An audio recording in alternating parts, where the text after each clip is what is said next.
आज के सेशन में हम बात करने जा रहे हैं न्यूमेरिकल एनालिसिस का एक बहुत ही इंपॉर्टेंट टॉपिक, फाइनाइट डिफरेंसेस। अब देखिए बेसिकली फाइनाइट डिफरेंसेस जो है ना, जब भी हमको कोई एक फंक्शन गिवन होता है, suppose y is equal to F of X, हमारे पास कोई एक फंक्शन है, तो x के डिफरेंट वैल्यूज के करस्पॉन्डिंग जब हमको y की किसी वैल्यू को फाइंड आउट करने के लिए कहा जाता है ना, तो यहां पे फाइनाइट डिफरेंस मेथड हम यूज करेंगे। बेसिकली होगा क्या कि इस टॉपिक में हम स्टडी करेंगे इंटरपोलेशन की, और इंटरपोलेशन का मतलब होता है कि x की किसी इंटरमीडिएट वैल्यू के करस्पॉन्डिंग y या उसके डेरिवेटिव्स की वैल्यू को फाइंड आउट करना, और इसी प्रोसेस को हम कहते हैं इंटरपोलेशन। अब इसके अलावा हम एक्स्ट्रापोलेशन की भी स्टडी करेंगे। तो बेसिकली इंटरपोलेशन या एक्स्ट्रापोलेशन की स्टडी करने के लिए हमको फाइनाइट डिफरेंस मेथड को समझना बहुत ही अति आवश्यक हो जाता है। फाइनाइट डिफरेंस में हम कई तरह के डिफरेंस ऑपरेटर्स की भी स्टडी करेंगे। होता क्या है, जब x के इंक्रीमेंट्स के करस्पॉन्डिंग डेफिनेटली y में भी कहीं ना कहीं इंक्रीमेंट देखने को मिलेगा, या हम ऐसा कहें कि x में जो चेंज हमारे पास होगा उस चेंज की वजह से y में भी चेंज हमको देखने को मिलेगा। बेसिकली जब टेबुलर वैल्यूज की हम बात करते हैं, x की डिफरेंट वैल्यूज के करस्पॉन्डिंग जब y की हमको वैल्यूज टेबुलर फॉर्म में गिवन होती है ना, तो वहां पे हमको ये डिफरेंस ऑपरेटर की जरूरत पड़ती है। इंटरपोलेशन या एक्स्ट्रापोलेशन फाइंड आउट करने के लिए इन्हीं डिफरेंस ऑपरेटर्स की हम हेल्प लेंगे और बहुत आसानी से हम किसी इंटरपोलेशन को फाइंड आउट कर सकते हैं। मींस x की किसी इंटरमीडिएट वैल्यू के करस्पॉन्डिंग y का इंटरमीडिएट वैल्यू या y के डेरिवेटिव्स का इंटरमीडिएट वैल्यू हम बड़ी आसानी से फाइंड आउट कर सकते हैं। तो बात करते हैं डिफरेंस ऑपरेटर्स की। तो देखिए फाइनाइट डिफरेंस या डिफरेंस ऑपरेटर्स को समझने के लिए सबसे पहले हमको एक लॉजिक तैयार करना होगा यहाँ पे, ताकि पूरे चैप्टर में हम उसको यूज कर सकें। देखिए सपोज हमारे पास कोई एक गिवन फंक्शन है y is equal to F X. अब यहां पे हम मान के चलें कि x जो है जिसको हम कहें आर्ग्यूमेंट, और y जो होता है उसको हम कहते हैं एंट्रीज। तो x मींस आर्ग्यूमेंट्स। तो सपोज हमारे पास x की n+1 टेबुलर वैल्यूज जो है वो इस प्रकार से हो, x0, x1, x2, x3 से लेके xn तक। तो सपोज ये हमको x की n+1 डेटा वैल्यूज जो है वो गिवन है, और करस्पॉन्डिंग वैल्यूज ऑफ y हम यहां मान के चले y0, y1, y2, y3 या फिर हम कहें yn, ठीक है ना। तो y की हमको n+1 डेटा वैल्यूज जो है वो इस प्रकार से होगी y0, y1, y2, y3 से लेके yn तक। अब देखिए हम y कहें या f ऑफ x कहें, हमको इन दोनों का मीनिंग समझ में यहाँ पे आना बहुत जरूरी है, क्योंकि कई दफा एग्जाम में f ऑफ x के फॉर्म में हमको वैल्यूज गिवन होती है और कई बार हमको y की टर्म में गिवन होती है। दोनों को अंडरस्टैंड करना यहाँ पे बहुत जरूरी हो जाता है। y में होगा तो y की एंट्रीज हमको y0, y1, y2, y3 से yn के फॉर्म में गिवन होगी। यदि वही फंक्शन y आपका f ऑफ x के फॉर्म में होगा तो इसको हम समझ सकते हैं f of x0, f of x1, f of x2, f of x3 and up to f of xn। देखिए यहाँ पे n+1 नंबर ऑफ वैल्यूज हमको x और y की गिवन है। हम y और f ऑफ x दोनों का कंपैरिजन भी यहाँ पे लेंगे, और इसी बेसिस पे हम डिफरेंस ऑपरेटर्स को डिफाइन करने की कोशिश करेंगे ताकि हमको बहुत अच्छे से ये चीजें समझ में आए। अब देखिए यहाँ पे x का जो वैल्यूज है वो x0, x1, x2, x3, xn, और x0 जब x का वैल्यू होता है तो करस्पॉन्डिंग वैल्यू ऑफ y को हम y0 कहें या f ऑफ x0 कहें। उसी प्रकार जब x का वैल्यू x1 हो तो y का जो वैल्यू होगा दैट विल बी y1 या हम कहें f ऑफ x1। इसी प्रकार x2 पर y के वैल्यू को हम डिफाइन करेंगे y2 से या f ऑफ x2 से। सिमिलरली x3 पर y का वैल्यू y3 या f of x3, and xn पर y के वैल्यू को हम yn कहें या उसको f ऑफ xn से भी हम रिप्रेजेंट कर सकते हैं। अब ये x की जितनी भी वैल्यूज हमको यहाँ पे गिवन होती है ना, ये सारी वैल्यूज जो है वो इक्विडिस्टेंट होनी चाहिए। अब इक्विडिस्टेंट होनी चाहिए मतलब यहाँ पे इन तमाम वैल्यू के बीच का जो डिफरेंस है, डिफरेंस जो होना चाहिए वो होगा यहाँ पे स्मॉल h। तो small h be the difference of all the arguments, या x की वैल्यूज का जो डिफरेंस होता है हम उसको कहें h। फॉर ऑल xi, जितने भी x हैं उन सभी का जो डिफरेंस होता है दैट इज h। मतलब हम यहाँ ये कह सकते हैं कि जैसे हम मान लो x1 का वैल्यू फाइंड आउट करना चाहें, तो जो आपका पहला वैल्यू है x0, उसमें यदि आप इंटरवल h को ऐड कर दें तो h को डिफरेंस भी कह सकते हैं या लेंथ ऑफ इंटरवल भी कह सकते हैं। हर एक नंबर के बीच का x0 x1 के बीच का डिफरेंस h होगा, तो उसी प्रकार x1 x2 के बीच का डिफरेंस भी h होगा, x2 x3 के बीच का डिफरेंस भी h होगा, और xn-1 से लेके xn के बीच के डिफरेंस को भी हम h से ही रिप्रेजेंट करेंगे। तो h be the length of interval या h be the difference for all the xi। Clear. अब यहां पे देखिए x1 को हम इस प्रकार से लिख सकते हैं कि भाई x0 में यदि हम h ऐड कर दें तो हमें क्या मिल जाएगा x1। अब उसी प्रकार यदि x2 को लिखना चाहें तो x1 में यदि हम h ऐड करेंगे तो हमको नेक्स्ट आर्ग्यूमेंट या नेक्स्ट वैल्यू ऑफ x मिलेगा, दैट इज x2। अब इसको हम इसी प्रकार से x1 की प्लेस पे यदि x0 प्लस h लिखे तो x2 के वैल्यू को हम x0 प्लस 2h से भी रिप्रेजेंट कर सकते हैं। मींस x1 जो हमारा है x0 प्लस h, तो x2 देखिए x2 तक जाने के लिए हमको एक बार h और फिर एक बार h, मतलब दो इंटरवल की जरूरत पड़ी, दो बार लेंथ ऑफ इंटरवल हमने लिया। तो x0 के करस्पॉन्डिंग जब हम डिफाइन करेंगे x2 को तो it will B x0 plus 2h। अब इसी प्रकार यदि हम x3 की बात करें तो ये हो जाएगा x2 प्लस h, या ये कहें कि x0 प्लस 3h। एंड इसी प्रकार हम xn को भी डिफाइन कर सकते हैं, तो ये हो जाएगा xn-1 प्लस h, या ये कहें कि x0 प्लस nh। तो इस प्रकार से हम x के डिफरेंट वैल्यूज को फाइंड आउट कर सकते हैं। यदि हमको h का वैल्यू पता हो और x की यदि कोई एक भी वैल्यू पता है तो हम उसकी सक्सेसिव वैल्यूज फाइंड आउट कर सकते हैं। अब देखिए इंटरपोलेशन में बेसिकली होता क्या है। अब यहां पे आपको ना x का y जो है वो x का एक फंक्शन हम मान के चल रहे हैं, हमको एज सच x की टर्म में कोई x का फंक्शन नहीं गिवन होता है। यदि गिवन होता तो x की जगह हम कोई भी वैल्यू लेंगे तो y का वैल्यू तो बड़ी आसानी से मिल जाता। फॉर एग्जाम्पल यदि हम कहते कि y is equal to X square plus 3x plus 2, suppose ये x का एक फंक्शन है। अब यहाँ पे इंटरपोलेशन में ऐसा नहीं होगा कि x की किसी भी एक वैल्यू के करस्पॉन्डिंग आप y का वैल्यू निकाल लें। फंक्शन आपको इस प्रकार से नहीं गिवन होगा, जितनी भी वैल्यूज होगी हमको टेबुलर फॉर्म में गिवन होगी। और x की जब हमको फंक्शन का नेचर नहीं पता होगा, हम यहाँ पे चाहे तो इन टेबुलर वैल्यूज की हेल्प से फंक्शन भी जनरेट कर सकते हैं, और हम चाहें तो x की किसी भी एक इंटरमीडिएट वैल्यू के करस्पॉन्डिंग y का या उसके डेरिवेटिव्स का वैल्यू भी फाइंड आउट कर सकते हैं। अब यहां पे हम बात करते हैं कि डिफरेंस ऑपरेटर्स को हम कैसे समझ सकते हैं। तो देखिए बेसिकली इस चैप्टर में हम 5 डिफरेंस ऑपरेटर्स की स्टडी करने वाले हैं। फर्स्ट वन होगा हमारा shifting operator, then forward difference operator, backward difference operator, fourth one हमारा होगा central difference operator, and then fifth one होगा हमारे पास द एवरेजिंग ऑपरेटर। तो इन 5 ऑपरेटर्स की हम स्टडी करेंगे आज के सेशन में, और नेक्स्ट लेक्चर में हम फिर इनकी टेबल बनाना भी सीखेंगे कि कैसे डिफरेंट टाइप के डिफरेंस ऑपरेटर को टेबुलर फॉर्म में हम अरेंज कर सकते हैं। क्लियर। तो देखिए सबसे पहले हम बात करें जो हमारा सबसे फर्स्ट ऑपरेटर होगा the shifting operator.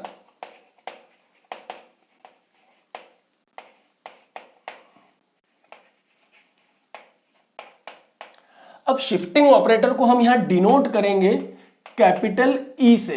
The shifting operator is denoted by capital E, और शिफ्टिंग ऑपरेटर को हम डिफाइन करेंगे ई। सपोज हम एफ एक्स पे इसको ऑपरेट करें तो ई एफ ऑफ एक्स का वैल्यू हो जाएगा F of x plus H. इसी प्रकार यदि हम इसको लिखिए कि E square F of x, तो इसका मतलब यह है कि किसी फंक्शन पे 2 बार हमको शिफ्टिंग ऑपरेटर को ऑपरेट करना है, तो इसका वैल्यू जो है ना वो हो जाएगा ई ऑफ एफ एक्स। और इसको हम समझ सकते हैं ई ऑफ, अब देखिए F of x, E F x का मतलब होता है F of x plus H. Basically यहां पे हम क्या देख रहे हैं, शिफ्टिंग ऑपरेटर में ना जो हमारा फंक्शन होता है, यदि हमने ओरिजिनल फंक्शन पे ई अप्लाई किया, मतलब शिफ्टिंग ऑपरेटर अप्लाई किया, तो हमारा जो फंक्शन होता है एक इंटरवल आगे जो है वो शिफ्ट हो जाता है, और इंटरवल जो है ना एक पीछे भी शिफ्ट हो सकता है। शिफ्टिंग ऑपरेटर रिवर्स फॉर्म में भी हमको यहां देखने को मिल सकता है। तो दोनों प्रकार से हम समझने का प्रयास करते हैं। यदि 2 बार किसी फंक्शन पे आप शिफ्टिंग ऑपरेटर अप्लाई करेंगे तो एफ एक्स पे एक बार शिफ्टिंग ऑपरेटर लगाया, मतलब एक इंटरवल आगे शिफ्ट हुआ, एक्स से आपका जो वैल्यू है वो F of x plus H बना। अब यहां पे F of x plus H पे फिर एक बार आपने क्या किया, ई अप्लाई किया, तो एक इंटरवल और आगे शिफ्ट हुआ, तो वो हो जाएगा F of x plus 2h। तो इसका मतलब हम समझ सकते हैं कि ई स्क्वायर एफ एक्स का जो वैल्यू होता है वो हो जाएगा F of x plus 2h। अब इसी प्रकार e to the power n F of X को हम समझें तो वो हो जाएगा F of x plus NH। तो इस प्रकार हम शिफ्टिंग ऑपरेटर को बड़ी आसानी से समझ सकते हैं कि एक इंटरवल आगे जो है वो शिफ्ट कर देगा, E का जितना पावर होगा, E का जितना ऑर्डर होगा, उतना एक एक शिफ्ट होता चला जाएगा। अब यहां पे यदि मैं कहता कि E इनवर्स fx, तो इसका मतलब ये होता कि fx को एक इंटरवल पीछे लेकर चलो, मतलब ये हो जाता f of x minus h। जहां आपका फंक्शन ओरिजिनल पॉइंट पर होता है, पोजीशन पर होता है, वहां से एक पीछे शिफ्ट होना है। अब इसी प्रकार यदि मान लो हम कहते हैं E इनवर्स fx की जगह f of x plus h, E inverse f of x plus h, तो देखिए हम तो जानते हैं कि x जब होता है तो x माइनस h होता है, तो x जब होता है तो उसकी प्लेस पे क्या हो जाता है, x माइनस h। तो x की प्लेस पे आपने क्या लिखा, x minus h and then plus h, तो ये हो गया आपका f ऑफ x। तो x प्लस h से एक पीछे शिफ्ट हुआ, it will be f of x। अब इन्हीं को हम चाहे तो हम y की टर्म में भी एक्सप्रेस कर सकते हैं शिफ्टिंग ऑपरेटर को कि e y0। अब e y0 को हम किस प्रकार से समझे, तो देखिए e y0 और y0 को हम क्या समझते हैं, अभी हमने थोड़ी देर पहले समझा था कि y0 को हम f ऑफ x0 की टर्म में भी लिख सकते हैं। तो y0 की प्लेस पे यदि हम f ऑफ x0 लिखें तो यहाँ पे e f ऑफ x0, और e f ऑफ x0 का मतलब क्या हो जाएगा, जो हमारा e f ऑफ x है उसमें x की प्लेस पे हम क्या ले लें, x0 ले लें। तो देखिए यहाँ पे यदि x की प्लेस पे x0 लेंगे तो स्वाभाविक सी बात है कि राइट हैंड साइड पे भी x की प्लेस पे हम क्या ले लेंगे, x0। तो ये बन जाएगा f of x0 plus h, और हम जानते हैं कि f of x0 plus h, x0 plus h का मतलब क्या होता है, x1 ऑलरेडी हमने सीखा है। तो x0 प्लस h का मतलब होता है यहाँ पे x1, और x1 के करस्पोंडिंग y का जो वैल्यू होगा, मतलब f ऑफ x1 को हम रिप्रेजेंट किससे करते हैं यहाँ पे, y1 से। तो f ऑफ x1 की प्लेस पे हम यहाँ क्या लिख सकते हैं, y1। मींस हमने ये देखा कि e y0 का जो वैल्यू होता है वो कितना हो गया, y1 हो गया। अब देखिए y0 आपका पॉइंट था, पोजीशन था, इस पे यदि शिफ्टिंग ऑपरेटर लगाया तो उसने क्या किया, वैल्यू को एक आगे शिफ्ट किया, मतलब e y0 it will B y1। अब इसी प्रकार यदि हम कहें कि e y1 का वैल्यू क्या होगा, तो हम कहेंगे y2 होगा, उसको भी एक आगे शिफ्ट कर देगा। यदि हम कहते हैं कि e इनवर्स y3 क्या होता, तो ये क्या हो जाएगा, y2 हो जाएगा, उसको एक पीछे शिफ्ट कर देगा। तो बहुत आसानी से हम इन चीजों को समझ सकते हैं। इवन फ्रैक्शनल फॉर्म में भी हम इन चीजों को समझ सकते हैं कि यदि e पावर यहां पे हमें कहा जाता 1/2 f ऑफ x, तो इसका वैल्यू हो जाता है f of x plus h/2।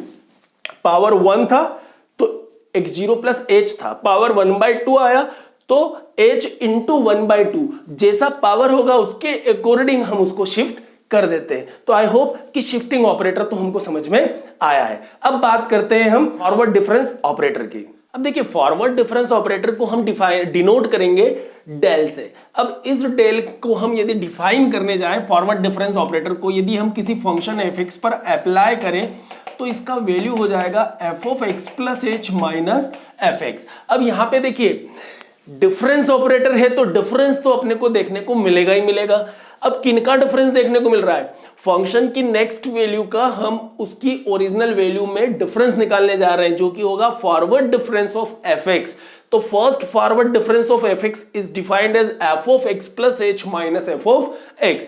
अब यहां पे देखिए यदि हमको सेकेंड फॉरवर्ड डिफरेंस निकालना होता, डेल स्क्वायर fx निकालना होता, तो इसको हम लिखते डेल ऑफ डेल fx। अब डेल ऑफ डेल fx पे यदि हम फिर से अप्लाई करें यहां पे, तो देखिए डेल fx का मतलब तो क्या हुआ, जो आपका ओरिजिनल डेफिनेशन है वो हो जाएगा इस प्रकार से f of x plus h minus f of x। अब यहां पे एक बार फिर डेल ऑपरेटर लगाएं तो del f of x plus h minus del fx। अब देखिए del f of x plus h, हमें डेल fx का वैल्यू पता है f of x plus h और माइनस fx, मतलब जिस फंक्शन का आप डिफरेंस फर्स्ट फॉरवर्ड डिफरेंस निकाल रहे हैं उसके नेक्स्ट वैल्यू में से फंक्शन को आप माइनस कर दे तो आपको उस फंक्शन का फर्स्ट फॉरवर्ड डिफरेंस मिलता है। तो f of x plus h के लिए यदि हम निकालेंगे तो ऑब्वियस सी बात है x था तो x प्लस h था, अब ऑलरेडी x प्लस h है तो x की प्लेस पे हम क्या लेंगे, x प्लस h, तो ये हो जाएगा f of x plus 2h and minus हम क्या करते हैं फंक्शन इटसेल्फ, तो फंक्शन क्या था यहाँ पे f of x plus h, तो ये हुआ अपना del f of x plus h and minus del fx, और डेल fx का वैल्यू होता है f of x plus h minus f of x। अब इसको थोड़ा सा सिंप्लीफाई करें तो f of x plus 2h minus f of x plus h minus f of x plus h, ये हो जाएगा minus 2 times of f of x plus h, then minus minus अपने पास हुआ प्लस f ऑफ x। तो ये हो गया second forward difference of the function fx। अब इसी प्रकार हम चाहें तो थर्ड फॉरवर्ड डिफरेंस भी निकाल सकते हैं, और जिस ऑर्डर तक चाहें उस ऑर्डर तक के फॉरवर्ड डिफरेंसेस भी हम फाइंड आउट कर सकते हैं।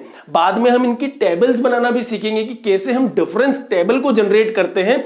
With the help of this definition we can easily define the difference table also, ठीक है ना। तो हम वहां पे डिफरेंस टेबल भी देखेंगे। अभी तो हम सिर्फ ऑपरेटर का इंट्रोडक्शन ले रहे हैं कि उसका नोटेशन कैसा है, उसका डेफिनेशन कैसा है। अब यहां पे यदि हम इसको y की टर्म में लाना चाहें, क्योंकि देखिए हर एक ऑपरेटर को हम fx की टर्म में भी सीखेंगे, y की टर्म में भी सीखेंगे, क्योंकि एग्जाम में जब क्वेश्चन आता है ना तो y की टर्म में भी देखने को मिल सकता है, fx में भी देखने को मिल सकता है, या ये कहें कि हमारी जिसमें कन्वीनियंस होगी हम उसके अकॉर्डिंग ऑपरेटर को यूज करेंगे। y पे भी यूज कर सकते हैं और f ऑफ x पे भी यूज कर सकते हैं, क्योंकि y का मतलब f ऑफ x ही होता है। अब यहां पे यदि हम y की टर्म में लेके चलें तो डेल y1, या हम ये कहें कि डेल y0 का यदि हमको वैल्यू निकालना हो तो डेल y0 किस प्रकार से निकालें। तो देखिए डेल और y0 का मतलब क्या होता है, y0 का मतलब होता है f ऑफ x0, तो यहां पे हम लिख दे f ऑफ x0। अब देखिए डेल f ऑफ x का मतलब होता है f of x plus h minus fx, तो x की प्लेस पे हमें क्या देखने को मिला x0, तो डेफिनेशन में भी जहां जहां x है उसकी प्लेस पे हम क्या रख देंगे x0। तो इस प्रकार से अपने को ये वैल्यू मिल गया f of x0 plus h minus f of x0। अब f of x0 plus h, और हम जानते हैं कि x0 प्लस h का जो मतलब होता है, x0 प्लस h का मीनिंग होता है x1, तो इस प्लेस पे आप लिख सकते हैं x1 and minus f of x0। अब हम ये अच्छे से जानते हैं कि x1 के करस्पोंडिंग y का जो वैल्यू है उसको हम रिप्रेजेंट करते हैं y1 से, और माइनस x0 के करस्पोंडिंग फंक्शन के वैल्यू को हम रिप्रेजेंट करते हैं y0 से। तो डेल y0 का जो मतलब हुआ वो हुआ y1 माइनस y0। तो y0 का यदि फर्स्ट फॉरवर्ड डिफरेंस निकालना है तो y0 को माइनस करना पड़ेगा उसके नेक्स्ट एंट्री में से, ठीक है, मतलब y1 में से। अब इसी प्रकार यदि हमको डेल y1 निकालना होता तो इसका क्या मतलब हुआ कि आप y1 को माइनस करेंगे उसकी नेक्स्ट एंट्री y2 में से। इसी प्रकार यदि हमको y2 का फॉरवर्ड डिफरेंस निकालना होता तो हम y2 को माइनस करते उसकी नेक्स्ट एंट्री मतलब y3 में से। तो इस प्रकार हम जितने चाहे उतने ऑर्डर के, उतने नंबर्स के या उतनी एंट्रीज के फॉरवर्ड डिफरेंसेस फाइंड आउट कर सकते हैं। अब यहां पे हम सेकेंड फॉरवर्ड डिफरेंस यदि y की टर्म में निकालना चाहें तो देखिए हम वो भी निकाल सकते हैं। यदि हमसे कहा जाता कि डेल स्क्वायर y0 निकाले, y0 का फर्स्ट फॉरवर्ड डिफरेंस तो होता है y1 माइनस y0। अब इसी प्रकार यदि y0 का सेकेंड ऑर्डर फॉरवर्ड डिफरेंस निकालने को कहा जाता तो ये हो जाता डेल ऑफ डेल y0, और डेल y0 का मतलब होता y1 माइनस y0, तो यहां पे होता del y1 minus del y0, और डेल y1 का जो मतलब है वो होता y2 माइनस y1, और माइनस डेल y0 का मतलब होता y1 माइनस y0। थोड़ा सा सिंप्लीफाई करते तो y2 minus 2y1 plus y0। तो देखिए ये हमको क्या मिलता, डेल स्क्वायर y0 का वैल्यू मिलता।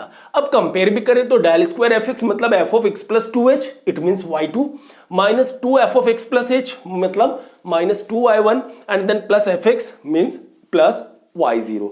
तो इस प्रकार फॉरवर्ड डिफरेंस को भी हम बड़ी आसानी से समझ सकते हैं। अभी हमको नोटेशन याद रखना है, उसका स्टैंडर्ड फॉर्मूला याद रखना है। आगे जाके न्यूमेरिकल प्रैक्टिस करेंगे तो हमको ये चीजें और ज्यादा क्लियर होती चली जाएगी। लेते हैं third difference operator, that will be backward difference operator. Backward difference operator को हम डिनोट करेंगे इस प्रकार के डेल से, मतलब रिवर्स डेल या इनवर्स ऑपरेटर डेल, ठीक है ना, बैकवर्ड डिफरेंस ऑपरेटर। डेल का जो सिंबल है उसको थोड़ा सा हम चेंज करेंगे। फॉरवर्ड के केस में जो है वो अब ट्रायंगल टाइप का होता है, यहाँ पे इस प्रकार का देखने को मिलेगा। अब इसको हम डिफाइन करेंगे कि किसी फंक्शन f(x) का यदि हम फर्स्ट बैकवर्ड डिफरेंस निकालना चाहें तो ये हो जाएगा f(x) minus f(x) minus h से।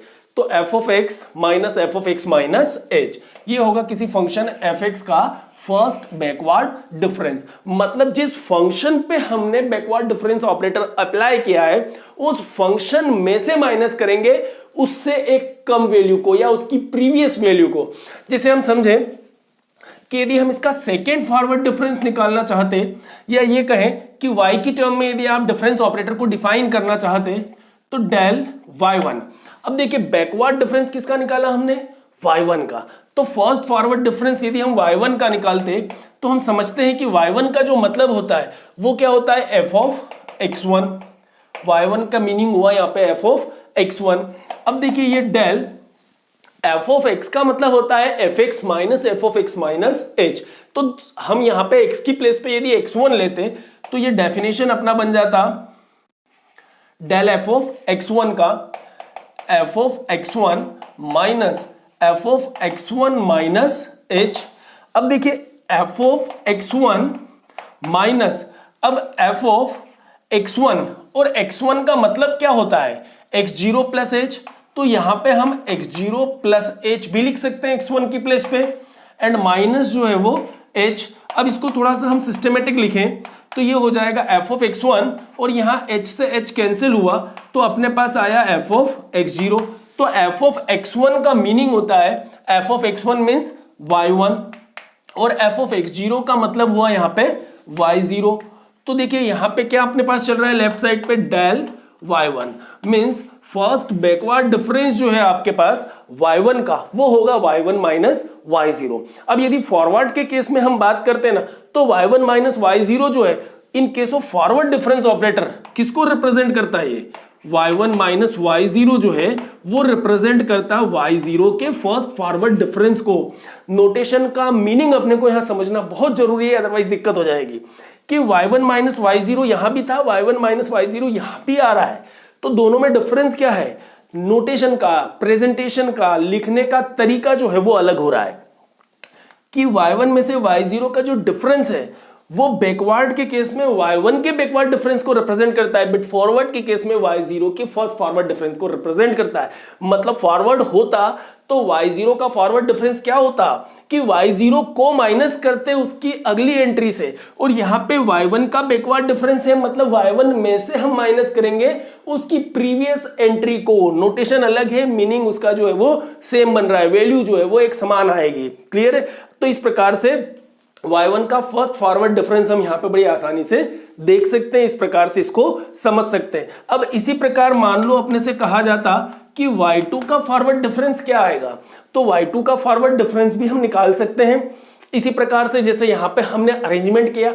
तो हमारा जो आंसर होता वो क्या होता कि y2 में से आप माइनस करें उसकी प्रीवियस एंट्री को, मींस y1 को। क्लियर? y1 के लिए हमने लिखा y1 माइनस y0, तो y2 के लिए आ जाएगा y2 माइनस y1। इसी प्रकार यदि y3 के लिए हमको बैकवर्ड डिफरेंस कहा जाता तो y3 का जो होता y3 माइनस y2।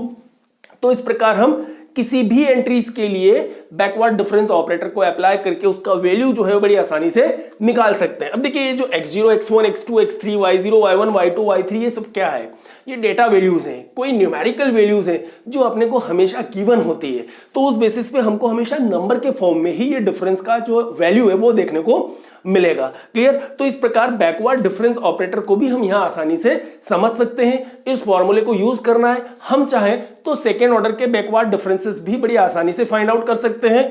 टेबल जब हम लेंगे नेक्स्ट लेक्चर में तो उसमें हम इसके हायर ऑर्डर्स के बारे में भी डिस्कशन करेंगे। लेते हैं fourth difference operator, that is the central difference operator.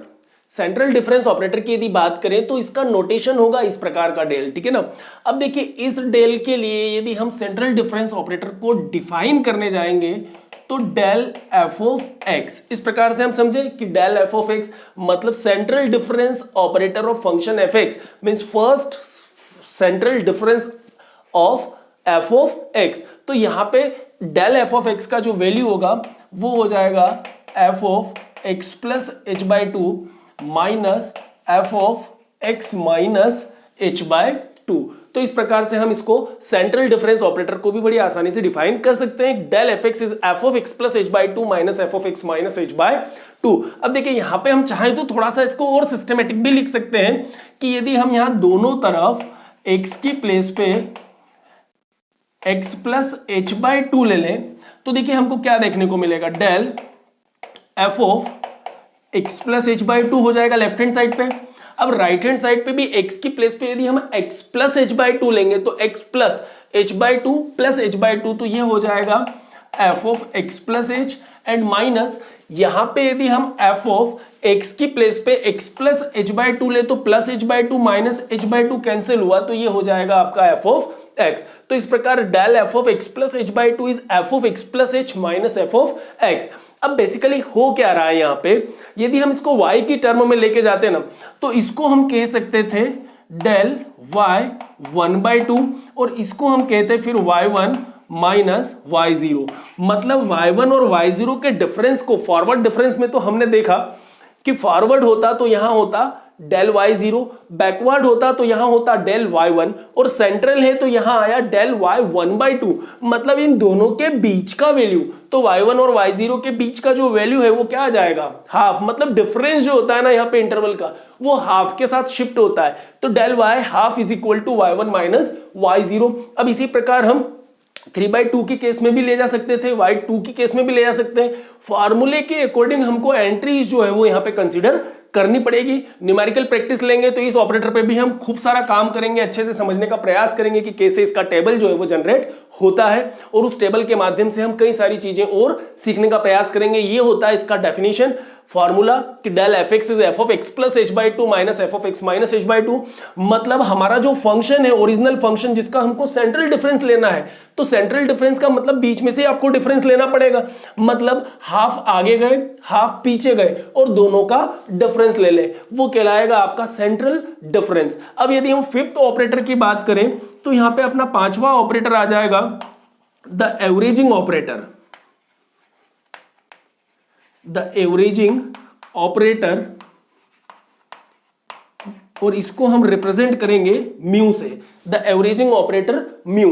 और किसी फंक्शन एफ एक्स का यदि हम एवरेजिंग ऑपरेटर फाइंड आउट करना चाहें तो म्यू एफ ऑफ एक्स का वैल्यू हो जाएगा, जैसे हम बात कर रहे हैं कि एवरेज, तो एवरेज मींस क्या, किन्हीं दो चीजों के सम को हम 2 से डिवाइड कर दें। तो किन दो चीजों के सम को हम यहां डिवाइड करें, x plus H by two और plus F of x minus H by two, और इसको हम डिवाइड कर दें यहां 2 से, तो अपने को मिल जाएगा एफ एक्स का एवरेज। मतलब जो फंक्शन आपका एफ एक्स जिस पोजीशन पर है उससे हाफ आगे गए हाफ पीछे आए और दोनों एंट्रीज का हमने क्या किया, एवरेज किया, तो अपने को एफ एक्स का एवरेज जो है वो देखने को मिल जाएगा। इस प्रकार से एवरेजिंग ऑपरेटर को भी हम यहाँ बड़ी आसानी से समझ सकते हैं, सीख सकते हैं। जैसे यहाँ पे यदि हम मान लो ये कहते कि y का आप निकालना चाहते या y1 का निकालना चाहते, तो y1 का निकालते तो हम क्या करते, आधा आगे चले आधा पीछे चले, दोनों का सम करें और उसको 2 से